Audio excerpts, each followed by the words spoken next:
Good evening all and welcome. Tonight we have part 3 of our USA Scary Stories, so get comfortable and let the darkness take control. Indiana. This was in 1984, when I was 12. My family moved to an old farmhouse in Posey County. The house was beautiful. It had one bedroom downstairs that my mum and stepdad slept in. The hallway leading to the dining room to my mum and stepdad's room was big enough for my little brother to use as a bedroom.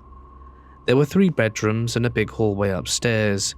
2 of the bedrooms were inaccessible due to personal items that belonged to the landlord's deceased mother, and I had the other bedroom, and my older brother used the hallway. It was also the size of a smaller bedroom, like the hall downstairs. I didn't like staying in my room at night to sleep. I don't know why. I just didn't feel comfortable. However, I did sleep there in the beginning. We had been living there for about a month or so when one morning my mum came to wake me up. I was laying with my back to the door, and before she could say anything, I jumped up screaming. I, of course, scared her about as much as she scared me, and I just told her that she scared me, but I didn't tell her why. I had felt like something had happened to me, but I was made to forget it. I have always explained it like the Superman movie where Superman takes Lois Lane and shows her everything about him. He doesn't want her to remember, so when he kisses her, she forgets what he just showed her. I'm not saying that I was kissed by Superman, that's just how I explain it. I started sleeping downstairs in the living room after that. My older brother decided he wanted my room, so we switched. He kept my bed and I used his, which were bunk beds, and I slept on the bottom bunk and used the top for storage. I slept there for 3 nights, and on the 3rd night I was awoken in the middle of the night. I had the feeling that someone or something was watching me sleep. When I turned over and opened my eyes, I saw the silhouette of a very tall man. As soon as I looked at him, he moved past the bed and looked as if he went into one of the bedrooms that housed the items from the landlord's mother. He was as tall as the bunk beds. These were old wooden ones and a lot taller than bunk beds today. I'd say probably 8 feet. I grabbed my pillow and blanket and ran downstairs to sleep in the living room and did not sleep upstairs anymore. Both my brothers started sleeping in the living room every night also. One night I woke up to what sounded like little kid feet running through the house. I looked over at the TV and a little blonde-haired boy of about 5 was looking through our VCR movies. He looked at me, and I was so scared that I covered my head and didn't come out until daylight. Remember, I was only 12. A few days later, I asked my mum if she had seen anything in the house. My mum asked why. I answered, "So you have seen something?" And she replied that she had. That there was an old woman that stands in the doorway looking outside. And in case some of you don't know, many old houses have doors that go outside in a lot of rooms. This house had doors on the back porch going into the kitchen and one going into the hallway that my little brother used for his bedroom. One in the dining room and one in the downstairs bedroom and one in the living room. My mum explained that the woman seemed to be about 5 foot to 5'3", wearing a long dress with an apron on it and her hair in a bun. Judging by her outfit, she would have guessed that she was from the early 1900s. Nothing ever hurt us and we lived there for over 2 years. We figured the old woman might have been the landlord's mother, but have no clue about the little boy or tall man and who they might have been. Iowa. Way back in 2003, I started college in Des Moines. It was my first time living in a big city.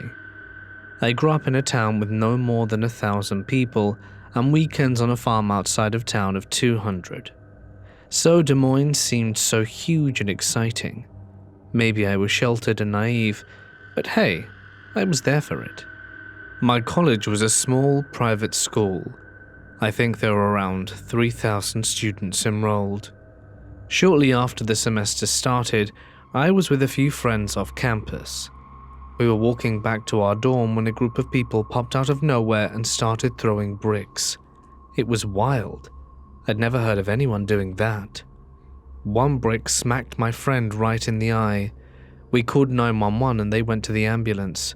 Long story short, they lost their eye and transferred out. It was so gross and disgusting. Good thing was that the police upped their circuit around the school, as they said it was a gang, but I think a gang would do something easier. All semester, I was in a deep, dark place. We buried my dad 2 weeks before I moved up to school, and I ended up skipping classes, sleeping in all day and partying all night at the frat parties. I was safe as my date was always my new gay best friend. He was the first person I'd ever met, and he and I would dance all night drinking jungle juice. I did stay later than he did though, and usually would hit up the after parties. At one after party, I was not with any friends, we had all been drinking all night, so I was already toasted. The guys said no girls would ever drink that type of alcohol, and I'm not a girl you dare, and especially not one you say only a man can do this or that. So I chugged what was left in the fifth of whiskey. What I had forgotten was I had been chatting with a guy online. I met him in Yahoo chat rooms. Well, he saw how drunk I was and started flirting with me. He tried moving a little faster than I was up for, knowing how far gone I was. I was naive and thought, I know him, because we had chatted more than once. And this is from someone who grew up watching murder shows, and I should have known, like all the news articles say, meeting a stranger online can be dangerous. But this was way back in the early 2000s, when meeting people off the computer wasn't as prevalent as it is today. He called himself Joe, and he knew what he was doing. He flirted with me online, then met up with me at an after party, and upped his flirting. After the jungle juice and the whiskey, I could hardly stand, let alone do anything else. He took me to an empty bedroom and started kissing on my neck and removing my top. I tried to say no, but I ended up blacking out. When I came to, I was naked and sore, and very quickly became aware of what exactly must have transpired. Joe was long gone. I dressed myself and found my way out of the fraternity. Of course, he was no longer on my Yahoo Messenger. He'd apparently blocked me after he'd gotten what he wanted from me, and it destroyed what little self-esteem I had. I continued sleeping through classes and just going to parties. I would like to say I never met anyone from the internet again, but I did. People, be careful, always meet people in public and or with friends, and do not believe anything anyone online tells you at face value. What I really want people now to know is what I didn't, that there are therapy options, there are doctors, talk to your advisors, there are options. The most important thing is that if something terrible happens, such as the death of a relative, you can postpone the school year and join the next semester. Just talk to someone. Kansas. I grew up in a haunted house. The house is located in Lawrence, Kansas, and was the first house my grandfather bought to raise his growing family. Everything from the stairs to the living room and dining room was original with the purchase. But as his family grew, so did the house, and he ended up building a garage, a living room, and a master bedroom with a bathroom. After my birth, my dad purchased the home from my grandfather to raise his new family. Everyone on my dad's side of the family has their own ghost stories about this house, but there are ones that I have to share. I was quite young when these happened, so most of this is a recount from my mum. My dad traveled a lot for work, so my mum was constantly alone in the house with her children, me, my older brother, and my younger brother. There would be nights that I would run into my mother, telling her that the ghost was playing with my toys. You know, the kinds of toys that have a lot of buttons and make a lot of noise and flashlights? Those kind of toys. She would go upstairs, walk into my room, and multiple toys all at the same time would be going off. She didn't know what to do besides sternly saying, "Knock it off, you're scaring the kids." But that must have been the trick, as everything would stop. The ghost, which my family referred to as John, seemed to be more curious than anything. He would hide shoes, flip through TV channels, even going as far as to turn it off while we watched. and play with our blinking toys. We ended up getting cats in my teen years.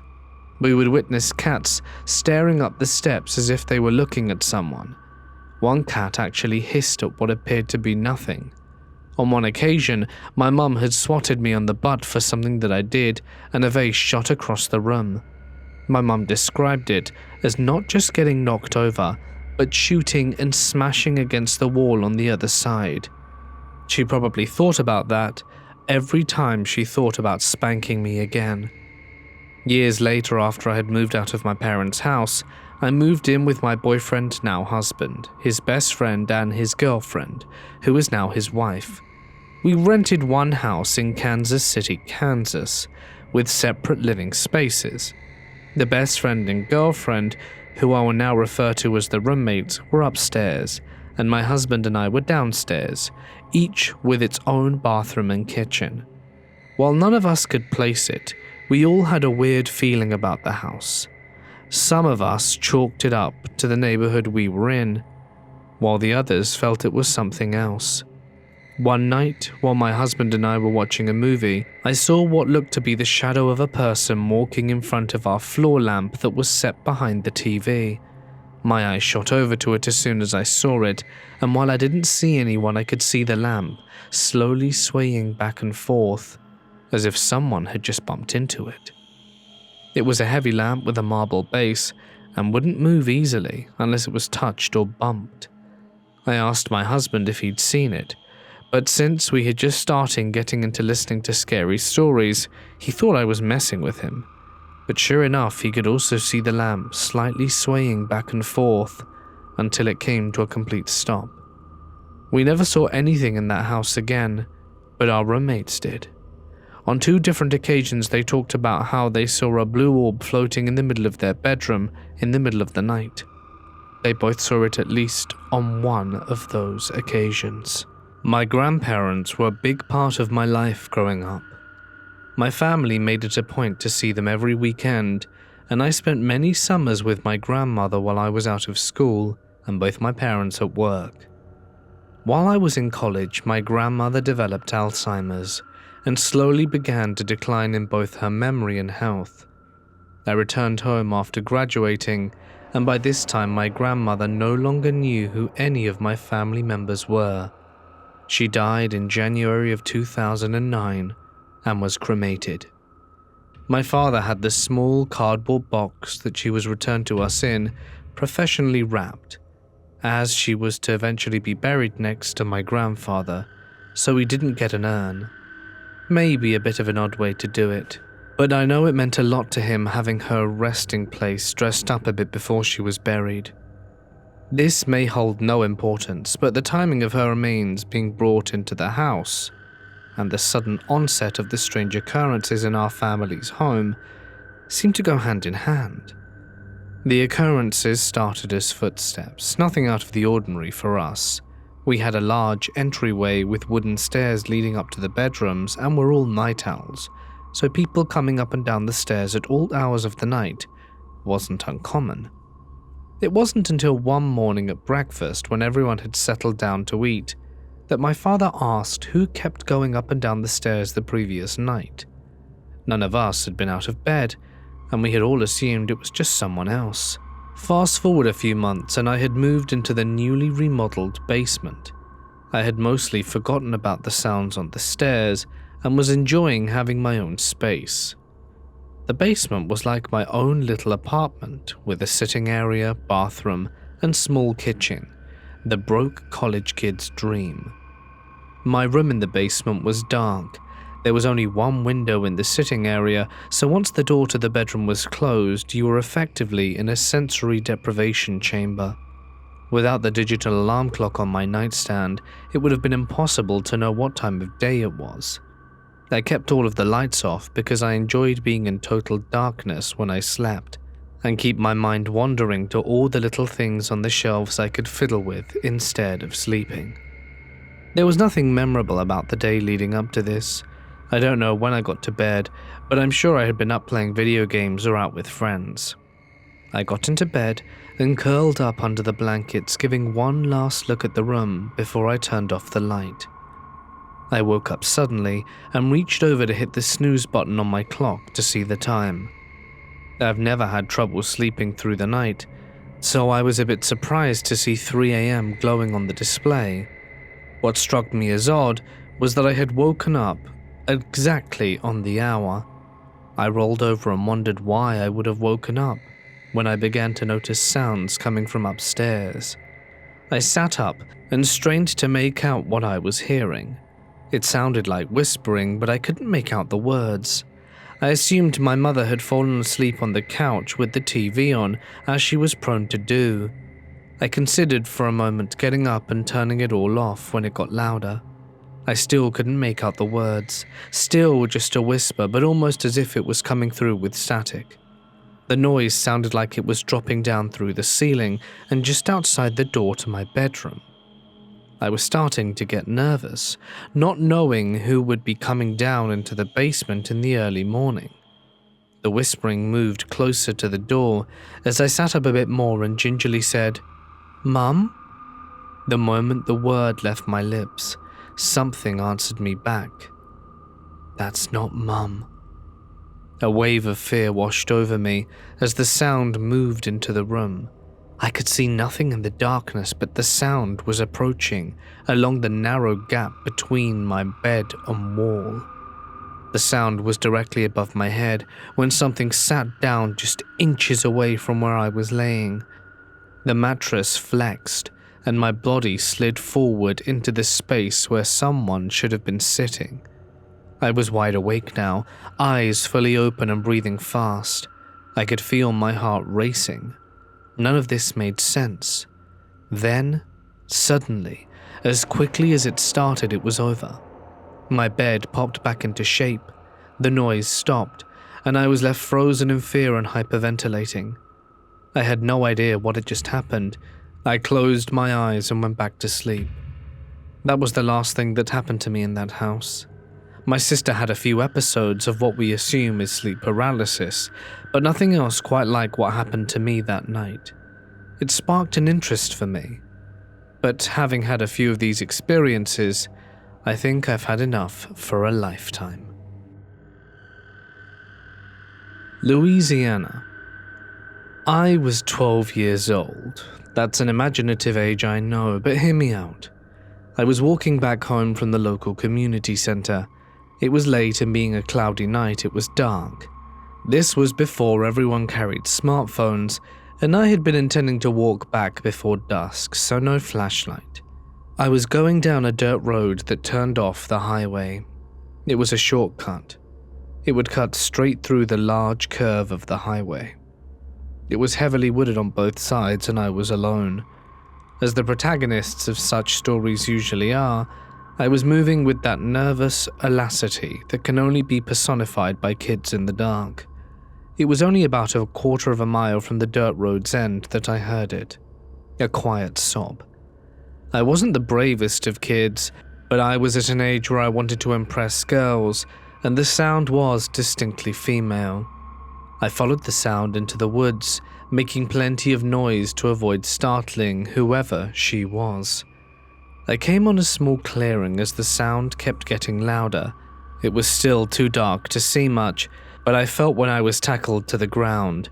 I heard it when a female voice snarled in my ear, "Make it stop!" I felt the hands around my throat as the refrain continued.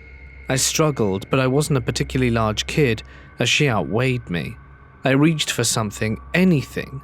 My hands eventually found a loose branch, and I jabbed at where I assumed my attacker's head to be, and was rewarded with a screech. The weight lifted off me, and I was quick to roll on my feet and start running. My legs were short though, and it was only a few steps before a hand clawed at my wrist, dragging me back to the ground. It was then that I saw her, the cloud cover having shifted a bit. She was a tall woman with lanky, dirty blonde hair. She was pregnant, maybe second trimester, and she had the most unnerving expression. A kind of pained grin. I expected the hand around my throat, but instead the sob started again, along with the refrain to make it stop. I wriggled out from under her and started to crawl backwards, but she ignored me. I turned and ran, and the sound of her sobbing seemed to follow me. I eventually made it back home and told my mother, but she was skeptical. It was late and I was covered in mud and leaves, so she assumed I was trying to excuse some mischief, and I was promptly sent to bed. She had no choice but to believe me the next morning when the bruises on my neck became visible. She called the sheriff and I led them to where I thought was the same clearing, but there was nothing there. I never heard anything else about the woman, where she had come from, or what she wanted me to stop. I still think about her though, and don't go into the woods anymore if I can help it. Maine. This story is bizarre as hell. I still remember it clear as day. It was probably May 1st of 2005 in my hometown of middle of nowhere, Maine. I was 4 years old, with my father walking around the May Day festival. It's a small festival put on every year at the local high school with a bounce house, baked goods, face painting, fire safety teachings, and one lone paramedic in case anything were to transpire, and a few food vendors here and there. Now this specific year, they had a random clown doing balloon animals for all the kids, and I asked my father, "Will you get me one, Daddy?" He looked over at the clown, smiling, then down at me. "Why don't you wait here for a moment? Let me grab us some water and we can go together," he said, giving me a happy medium. I smiled up at him, but also being 4 and naive, I didn't listen. I marched my little legs over to the tall man who was probably 5'11", scrawny, had overalls with paint splatter and a red styrofoam nose, white base and a big red smile with blue grease paint smudged haphazardly around his eyes. Long, scraggly hair that only came down to the sides of his head, leaving a bald donut on top. I thought that's how clowns looked. He had white gloves, stained in brown and deep mahogany colors. I thought paint, but who knows at this point. He was making a giraffe for the boy before me, and I was too shy to interrupt, just kind of mesmerized. When he was done, I stepped forward very bashfully and stuttered out a weak, "Excuse me, sir?" His head whipped over to me, and his eyes almost stared through my soul. I couldn't see his irises, just black pupils. I was about to ask him for a sword or something when he reached down so quickly and grabbed my left wrist, yanked it up, and sank his teeth into my forearm. I was shrieking within a millisecond.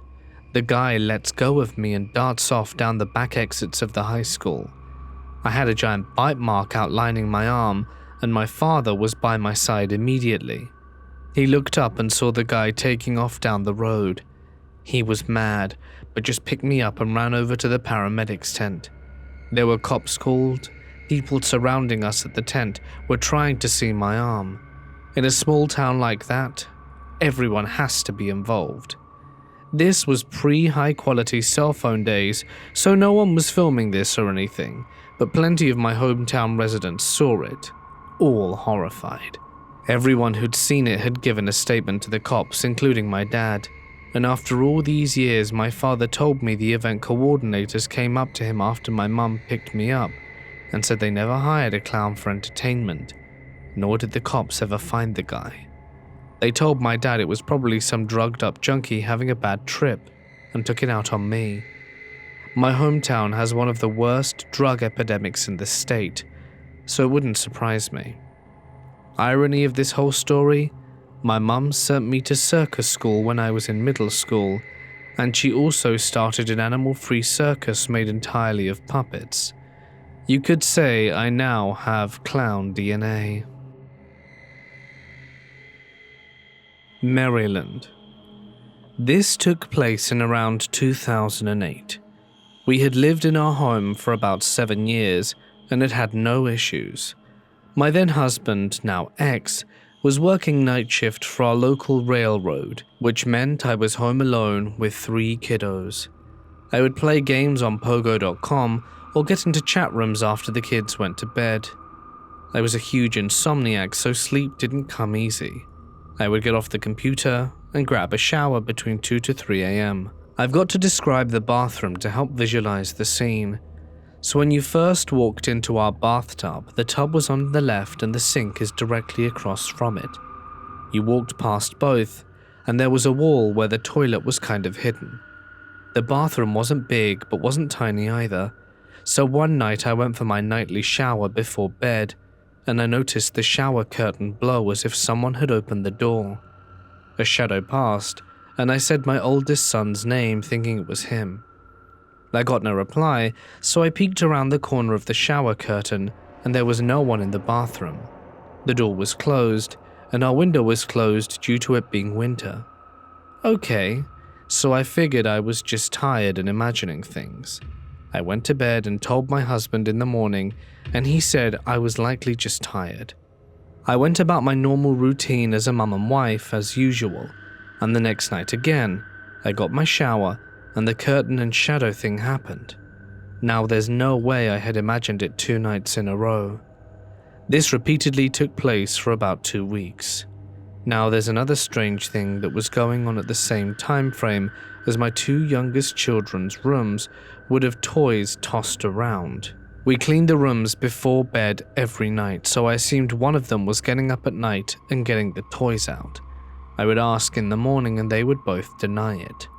Finally, my daughter, who was around the age of 8 and the youngest of the 3, told me that she would get hit by her stuffed toys and beanie babies at night and asked if I was throwing them at her.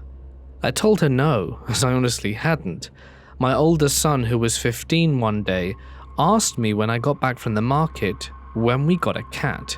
I told him we didn't have one, and he informed me that a black and white cat walked through the hallway into my husband's room.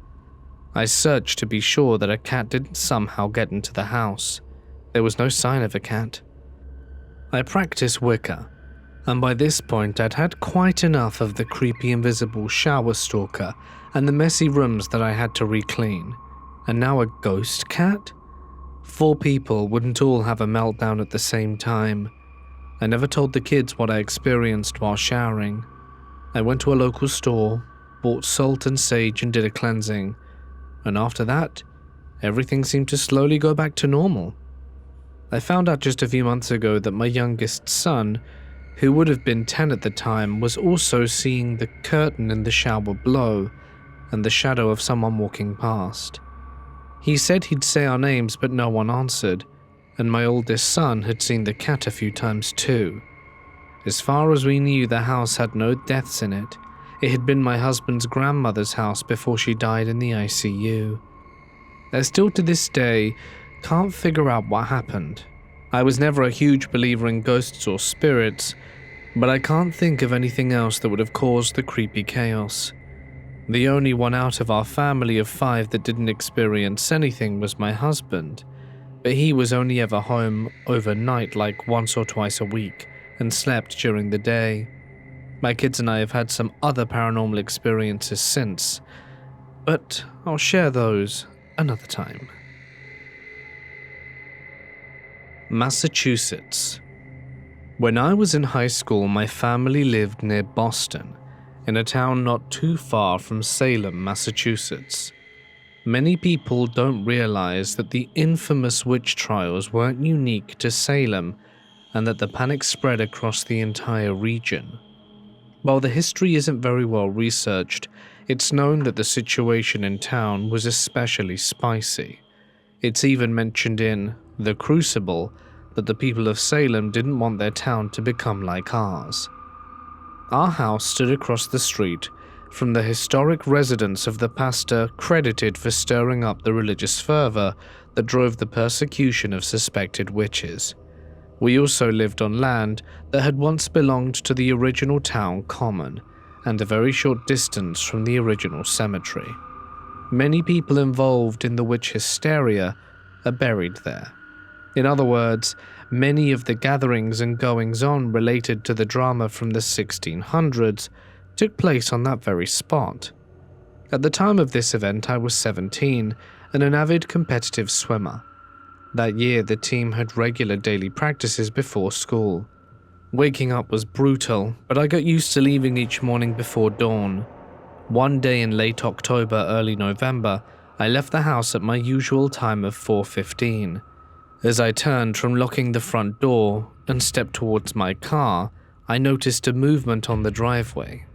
Looking closer, I saw a man roughly 8 to 10 meters away walking slowly closer. Most of his features were obscured by shadows, but I distinctly remember that he had a lean and lanky build, and that he seemed to be looking at the ground in front of his feet. His clothes were dark navy blue or black, and he appeared to be wearing leather boots. An important thing to note is our driveway was very steep and narrow.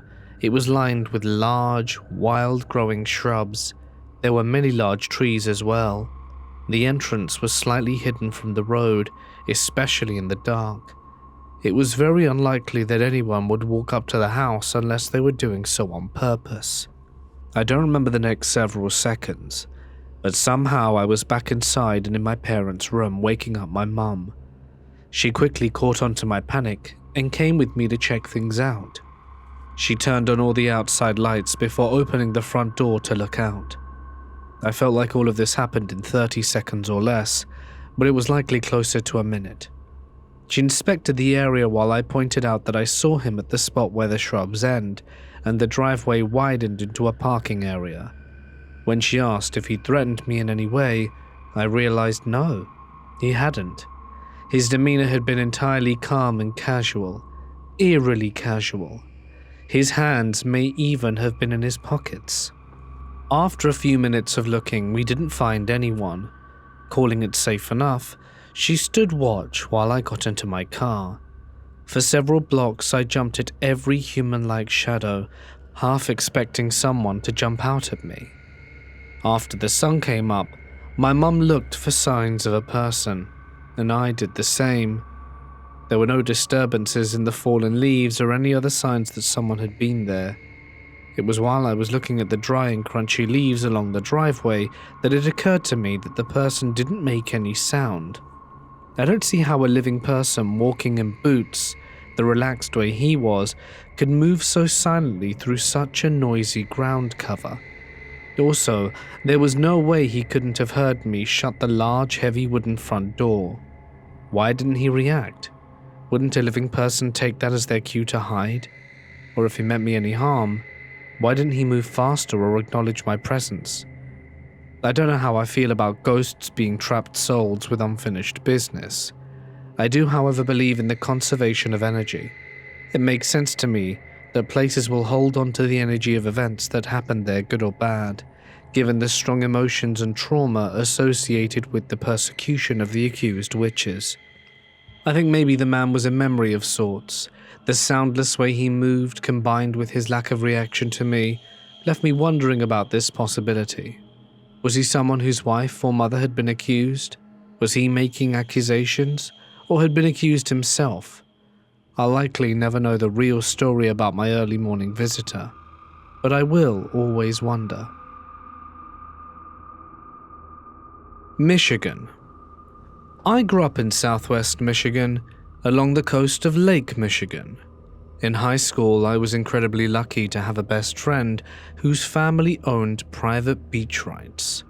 We spent our summers practically living on the beach, and although we had many fond memories, there are some spooky ones too. It was a beautiful summer day in August of 2009, and my two best friends and I were about to enter our senior year. We found out that there would be a meteor shower at its peak that night, and we were excited to watch. We spent the day swimming and sunbathing until it got dark. We had already spent many nights having bonfires on the beach, so we were not afraid to be there in the dark. As the sun went down and the stars came out, we settled in to watch the show. It was our first time seeing a meteor shower, and it did not disappoint. There were multiple shooting stars just about every minute. As the three of us, plus my friend's Australian shepherd Celeste, watched the night sky, we began to notice something weird. There was one star that was moving around erratically. It was not moving in a smooth pattern that made sense for a plane or satellite. The star was moving in all different directions at varying speeds. We joked it was probably just some aliens enjoying the show too. Soon after we noticed the weird star, Celeste ran towards the water, barking as if she was seeing another animal or person. We all sat up and saw she was barking at something moving around in the gentle waves. My friend tried to call her over, afraid she may have found a dead fish to roll around in. The normally obedient pup was acting like she couldn't even hear us. At this point, we had decent night vision and the sky was clear, so the moon lit up our surroundings. We watched as something began to tumble out of the waves and onto the shore. A creature the size of the raccoon was silhouetted against the water. I then saw its eyes reflecting in the moonlight, and it appeared to be slick like a fish but also covered in either fur or feathers. It was hard to make out what the creature looked like. All we knew was that Celeste did not like it crashing the party. As we continued to try and figure out what was going on, the creature stood on rickety legs and quickly scuttled out of the water and onto the beach. Celeste decided she had had enough and ran away. The three of us instantly decided she had the right idea and booked up the beach with her. In order to get back to my friend's house, we had to climb a decent-sized sand dune. As we entered the woods to begin climbing, we realized our lazy asses never went back to the house to grab flashlights. The trees were blocking what little light there was, and we found ourselves surrounded by darkness. We have some freaky creature potentially chasing us, and now we have to navigate the old stairs and trail in the dark. And when I say stairs, I really mean old railroad tires of varying sizes, randomly placed to help climb up the steep dune. We can't just run blindly. Now don't ask me why, but for some reason we had a lighter and a few sparklers with us. And we had the idea to use the sparklers to light the path enough to see our footing. It felt like a scene from a horror movie, and with every struggling, frantic flick of the lighter, the surrounding woods were faintly illuminated. I was terrified that with every spark, the horrific face of a monster would show itself. Eventually we got a sparkler lit and cautiously made our way up. At the top of the dune, we still had about a half mile or so to walk on a desolate road to get home. We hadn't seen or heard anything at this point, so we were slightly calmer. We decided to walk back, as opposed to working ourselves into another frenzy by running. And as we entered my friend's yard, we all felt a huge wave of relief. But as if the cosmos sensed our ease and wanted one last laugh, an incredibly loud crashing noise boomed through the woods. Any ounce of relief was quickly replaced by pure terror, and we scrambled our way into the house. Now I'm sure there's a perfectly reasonable explanation for what just happened that night. It was most likely just a collection of weird coincidences that played out. Or perhaps we saw aliens floating around in the sky, frantically searching for their lost buddy. Maybe the little guy just needed our help, and we decided beating cheeks while screaming bloody murder was a much better reaction. But ultimately, we will never know for sure. Minnesota. Located on farmland outside of Wilmar, Minnesota, is a place called Dead Man's Hill that has been haunted for many, many years, dating back to the era before the Civil War. At the time, there were several places in Minnesota associated with the Underground Railroad, the secret system to help slaves escape from the southern states. Many of these slaves settled into the northern regions of the country, while many others, like the ones passed through Minnesota, were on their way to Canada. It should be remembered that at this time, while the states in the north were considered free states and no slavery was practiced there, it was still legal for bounty hunters and slave traders to pursue escaped slaves in these states. If a slave, who was considered the property of his southern owner, escaped into a free state, he could still be found and brought back to his owner in the south. Such were the laws at the time that a ghost came to haunt Dead Man's Hill. Located on the farm outside of Wilmar was an American elm tree that marked the grave of a runaway slave who had died on the farm.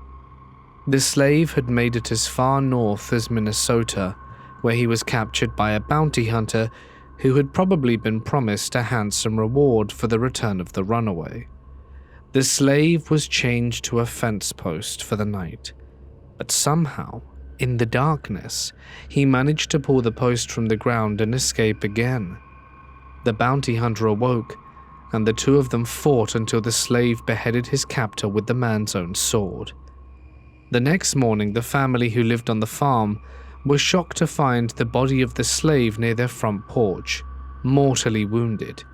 He had managed to crawl to the house, dragging the fence post behind him. The family followed the blood trail to the top of a nearby hill and found the body of the dead bounty hunter. The bounty hunter was buried at the top of what became known as Dead Man's Hill, and the slave was buried next to the house where the tree was planted. A short time later, two men met unexplained deaths on Dead Man's Hill. The first man killed was that of a sharecropper who lived on the nearby farm. The other man was hired by the farmer's widow a short time later. Both men were attacked and killed on the hill by an unknown suspect, one that had left a trail of footprints in the snow, and which, by the trail left behind, had been dragging something behind him. It looked as though it had been the size of a fence post. The deaths were blamed on the runaway slave's ghost, who was said to be haunting the farmhouse where he had died. Items often disappeared from the house, only to turn up later, and occupants reported hearing the sound of the ghost on an alarmingly nightly basis. Usually the sounds would start near the hill and continue up to the house, a moaning and dragging sound mixed with the sound of rattling chains. The ghost was never seen, only heard, and his presence remained a frightful one for many years. It is said that strange things happen in the vicinity of the hill, but luckily no one else has met their death in that place, leaving some to wonder if the other two men that died may have had something to do with the slave's capture after all. Wilmar, Minnesota, is located in the south-central part of the state. The farm where Dead Man's Hill is located is private property outside of town. Mississippi. I'm fairly new to the state of Mississippi. I just arrived back in January of 2024. My husband and I bought a chunk of land with a run-down brick home that needed a good indoor rehabilitation. Now, my husband isn't very often home, as he drives a semi all over the country, and while he isn't always present, our marriage is happy and healthy. I don't know anyone else local, but I have 2 cats to keep me company and occasionally chat to, and while they don't reply for obvious reasons, there are at least 2 other warm bodies in our home. So our home was built in the 70s, not that old but also not that new. Most of our land is woods, and everything is overgrown to the point you really can't get through them without a machete or a chainsaw. It's because of this that I took it upon myself to start clearing away some of the thick brush.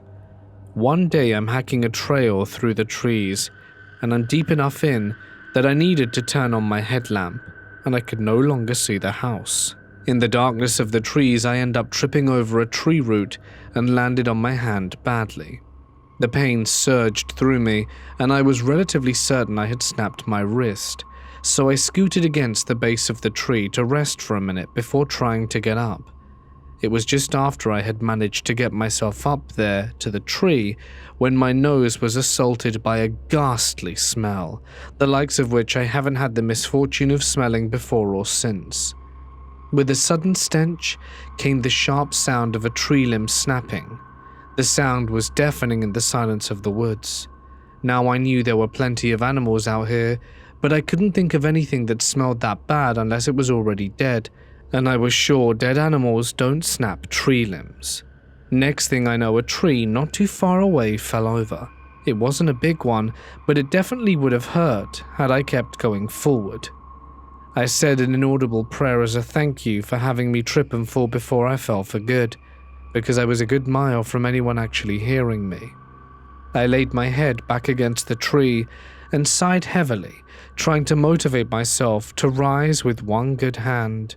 I'm a bigger girl and not really the most athletic, so I usually used both hands to lift myself off the ground. As I was trying to get up, I heard what I thought was thunder. It made the trees rattle. It rained all the time down here, and I was sure it was a pop-up storm. When after a brief moment of silence I heard a roar so primal and purely terrifying that it shocked me to my core. Without missing a beat after the roar subsided, I heard a loud thud as a large rock smashed into a tree near me. It was at that moment, more than anything, that the urgency to leave hit me like a brick in the face. So I jumped up with the agility of a gymnast, jogged my way back on the trail, fearing that whatever had made the noise would be chasing after me or worse, receiving a large rock straight to the back. Thankfully, none of those things happened, and once I reached the tree line, I was genuinely surprised to be met by a warm, sunny day, and no sign of a storm at all. This confirmed in my mind that something was unhappy I wandered into its territory. I've heard tales of men living in the woods, and rumors of dogmen, goatmen, and a Sasquatch. All I know is I'm bringing more than a machete on my next trek through the woods, whenever that may be. Missouri. I grew up in southeastern Missouri, only a few miles from the Mississippi River. We had a 17-acre farm, and while not isolated, the closest major town was about 11 miles away. I mention all this because it got pretty dark out there. There were no streetlights. In fact, the road running past my house stopped being paved and turned into gravel about 50 yards past the end of our driveway. Additionally, our house was set back a good 200 yards, so you can imagine just how dark it would get. We had a large house, a shop with an apartment attached, a small barn, and a workshop for my mum's sewing business. I, being the independent kid that I was, thought it would be a good idea to move out to the apartment shop, which was not heated or air-conditioned or even had running water. But when you're a young kid, you don't think about such things.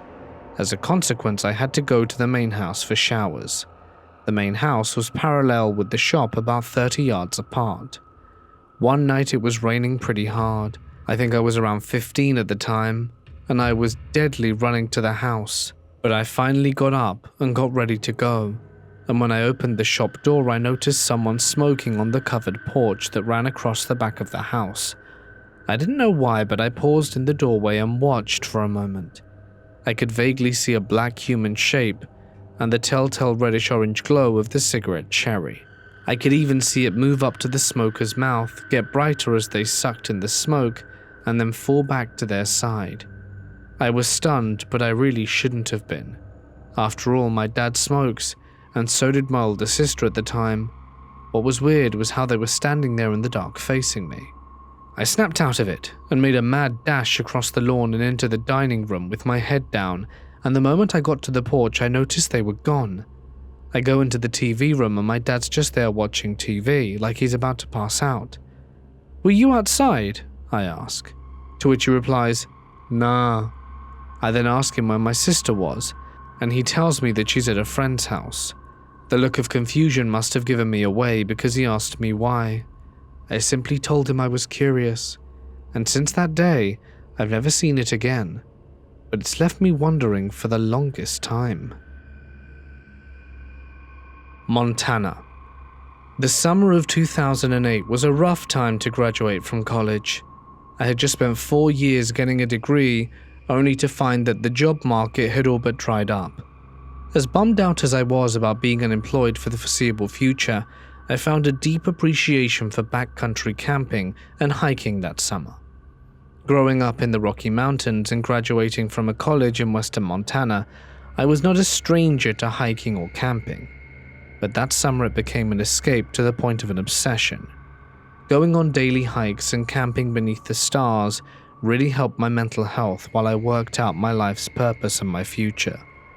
It was June and unseasonably cold, wet and cloudy.